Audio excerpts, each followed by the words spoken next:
Hi guys, I am Navjot Kaur. Welcome back to my channel. आज हम start करने वाले हैं AWS की कंप्यूट सर्विसेज को। जो हमारे ट्रेडिशनल सर्वर्स होते थे उसमें फिजिकल हार्डवेयर इंक्लूड होता था और एक ऑपरेटिंग सिस्टम इंक्लूड होता था। फिजिकल हार्डवेयर हमारा CPU आ जाएगा, रैम आ जाएगा, नेटवर्क इंटरफेस कार्ड आ जाएंगे। तो इन सब में को मिलाकर हमारा बनता था ट्रेडिशनल सर्वर। जो फिजिकल हार्डवेयर होते थे उनको मैनेज करना बहुत मुश्किल होता था, जो इसकी डिसएडवांटेज थी। तो इसमें क्या होता था कि मान लो अगर अर्थक्वेक आ गया तो उसमें हमारे फिजिकल हार्डवेयर डैमेज हो गए तो हमारा इसके साथ हमारा सारे का सारा डेटा जो था लॉस हो जाता था। तो इसका जो सोल्यूशन था वो हमें अमेज़ोन ने प्रोवाइड करा। अमेज़ोन ने हमें बहुत सारी कंप्यूटर सर्विसेज प्रोवाइड करी है, जैसे EC2 है, लैम्डा है, लाइट सेल है, ऐसे बहुत सारी और भी सर्विसेज है जो कि हमने पहले लिस्ट देखी थी। तो सबसे पहले हम डिस्कस करेंगे अमेज़ोन की EC2 सर्विस, जिसको हम इलास्टिक कंप्यूट क्लाउड भी बोलते हैं। तो इसमें हमें हमारा काम क्या होता था कि जो हमारी प्रॉब्लम्स आ रही थी ट्रेडिशनल सर्वर में बेसिकली हमें फिज़िकल हार्डवेयर को मैनेज करने में दिक्कत आ रही थी। तो ये प्रॉब्लम इन्होंने इसमें हमारी रिजॉल्व कर दी। तो इसमें क्या होता है कि हमें सिंपल एक EC2 का इंस्टांसेस जो है उसको लॉन्च करना पड़ता है। उसके अंदर ही हमारा ऑपरेटिंग सिस्टम आ जाएगा और उसके अंदर ही जो हम फिजिकल हार्डवेयर ले रहे थे ट्रेडिशनल सर्वर्स में, जैसे CPU, रैम, वो सब भी इसमें वर्चुअली आ जाएंगे।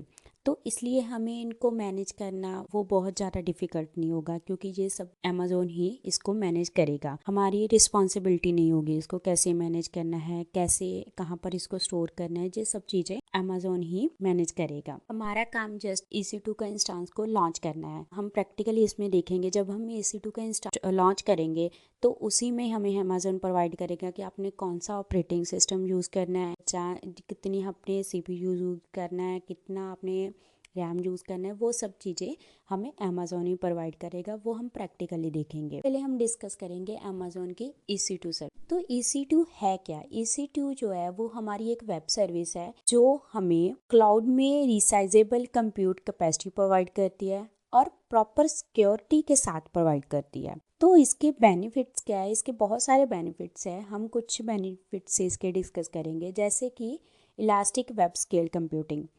इलास्टिक वेब स्केल का मतलब क्या है कि हम अपनी क्लाउड की कैपेसिटी कभी भी इंक्रीज़ और डिक्रीज़ कर सकते हैं, वो भी बहुत कम टाइम में।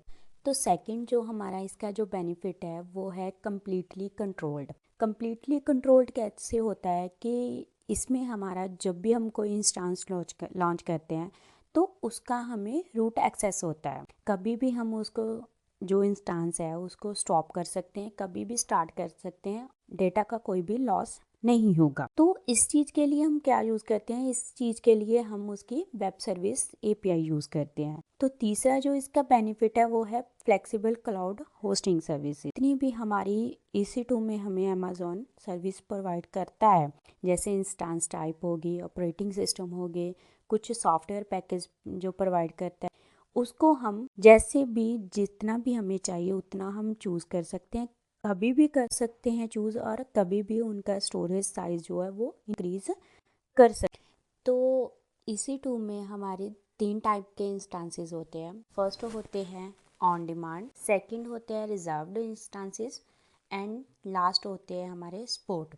तो सबसे पहले हम डिस्कस करेंगे on demand. On demand instances में हमारा क्या होता है कि जितने टाइम के लिए हम यूज़ करेंगे उतने टाइम के लिए ही हमें पे करना पड़ेगा। मीन्स हम 1 घंटे के लिए यूज़ कर रहे हैं तो हमें 1 घंटे के लिए ही पे करना पड़ेगा।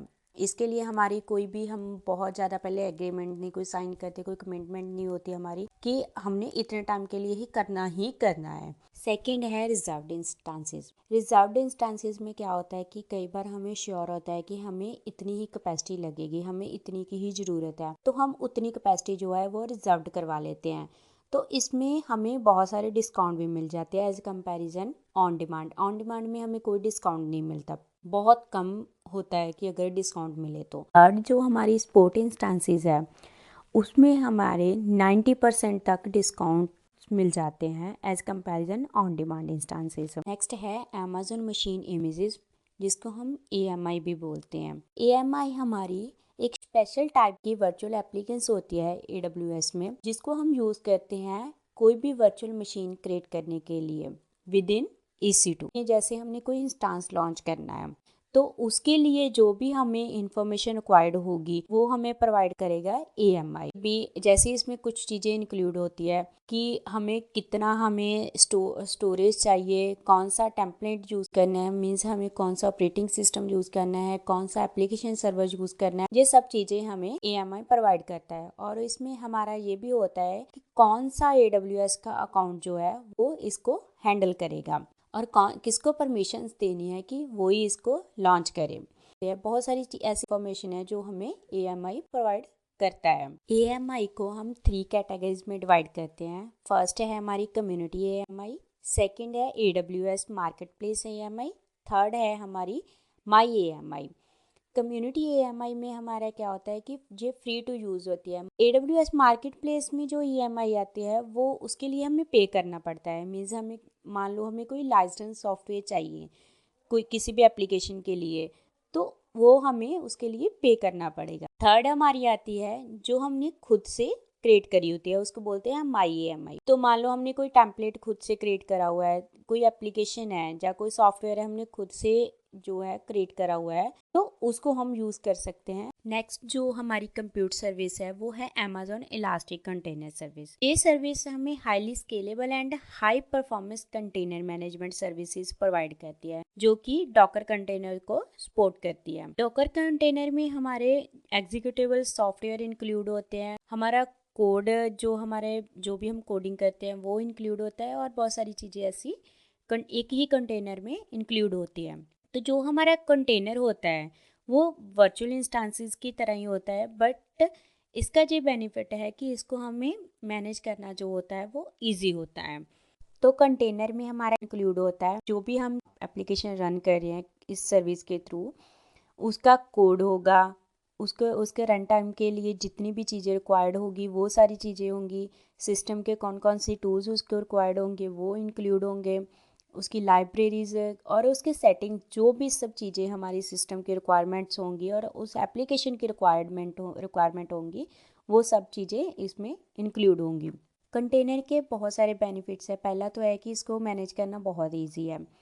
सेकेंडली इसमें हमारे सारी चीज़ें जो है एक ही जगह पर मिल जाती है, हमें एक ही पैकेज में होती है सब चीज़ें।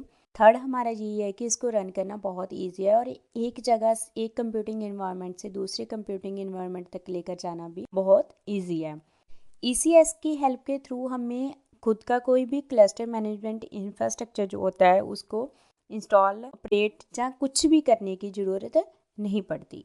ECS की कुछ टर्मिनोलॉजी होती है जैसे cluster, container instance, task definition, task service. इस सर्विस को हम जब भी यूज़ करते हैं तो ये टर्मिनोलॉजी हमारी जो है बहुत सारी यूज़ में आती है। नेक्स्ट हमारी कंप्यूट सर्विस है AWS लैम्डा। AWS लैम्डा जो है वो सर्विसलेस कंप्यूटिंग टेक्नोलॉजी। इसमें हमें कोड को रन करने के लिए किसी भी सर्वर को मैनेज नहीं करना पड़ता। ये हमारा कोड तभी एग्जीक्यूट करेगा जब हमें ज़रूरत है और इसको ऑटोमेटिकली स्केल भी कर देगा। तो इसमें हमारा क्या होता है, अगर हमारा कोड रन नहीं हो रहा है तो हमें कुछ भी पे नहीं करना पड़े। इसके बहुत सारे बेनिफिट्स है, जैसे कि हमने देख लिया कि ये सर्वरलेस कंप्यूटिंग है, मीन्स हमें कोई भी सर्वर को मैनेज नहीं करना पड़ रहा है। अगर हमारा कोड रन नहीं हो रहा है तो हमें उसके लिए कुछ भी पे नहीं करना पड़ेगा। ये बेसिकली हम इसको यूज़ कहाँ करते हैं, डेटा प्रोसेसिंग के लिए यूज़ करते हैं, रियल टाइम फाइल प्रोसेसिंग के लिए करते हैं, रियल टाइम स्ट्रीम के लिए यूज़ करते हैं। तो ये हमें सर्वरलेस बैकएंड प्रोवाइड करता है, वो वेब के लिए, मोबाइल के लिए, IoT के लिए एंड थर्ड पार्टी जो भी हमारी API की रिक्वेस्ट आती है। नेक्स्ट कंप्यूट सर्विस है Amazon Lightsail। Amazon Lightsail basically उन यूज़र्स के लिए बनाई गई है जिनको AWS की टेक्निकली बहुत ज़्यादा नॉलेज नहीं होती।